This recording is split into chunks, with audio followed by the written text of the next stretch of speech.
Hey there, Alex Kidman here, and I've got another unboxing to do of this rather plain looking brown box. Doesn't look that exciting from the outside, but as your mother always used to tell you, it's what's on the inside that counts, because this should be the new Mac Studio, Apple's new ultra powerful desktop computer. And it's a machine I'm really interested to get to trial out. It's certainly not a computer for everyone, which you'll know if you've looked at the price specifications. It's also kind of ungainly, which is why it's at this slightly weird angle. Let's get to it. As with my other unboxings, of course, I just do this straight to camera. It is what it is. I do like Apple's packaging. I've said this before, actually, I think, because it's kind of cute, but also it's quite usable. It's not that difficult to repack things if you need to take them in for service, for example. And indeed, see, I didn't even realise that this was the wrong way around. There we go, Mac Studio. I'll just lift this out. That is heavy-ish, heavier than I was expecting for something that sort of looks like a slightly fat, chunky Mac Mini, but there we go. And it's this usual story of tape down here, zip and rip. And I'm going to tip this way because I had this feeling that I'm meant to. Am I meant to? Was I meant to? Yes, I was. And there we go. And of course, the main show is just down here. Up here we have our usual little software disclaimer bits. Now, one of the important things with the Mac Studio, of course, is you really don't get much in the box except for the computer, the Mac Studio itself, and its power supply. You do have to supply mouse and keyboard and monitor yourself. That's sort of the point, because both they're meant to work in with existing workflows. And, of course, Apple would like you to buy a studio display.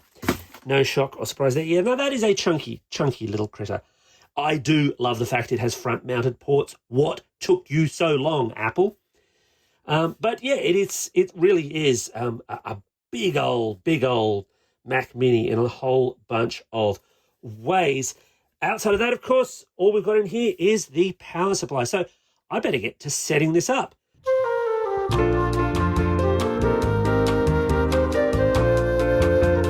Okay, so I've had a bit of a chance to set up the Mac Studio and give it a bit of a run. The model that Apple has sent me for review is the M1 Max.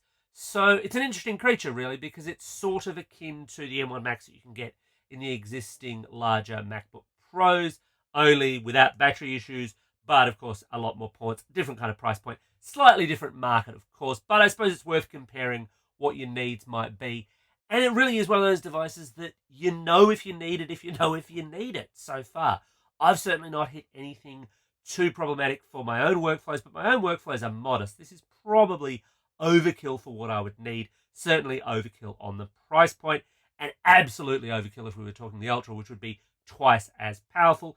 Apple also sent me a studio display, which is what I'm recording this on, and that's an interesting device in its own right, but of course you don't actually have to use that with the Mac Studio because it'll do straight video out via HDMI. It'll connect up to just about anything. You do, of course, have to supply your own mouse and keyboard and all those other fancy peripherals. But look, so far, this does what it says on the tin, and it very much does it towards that kind of targeted market of creative professionals. It's not exactly your day-to-day Mac. That's very much more the Mac Mini or the MacBook Air for a lot of people, I suspect.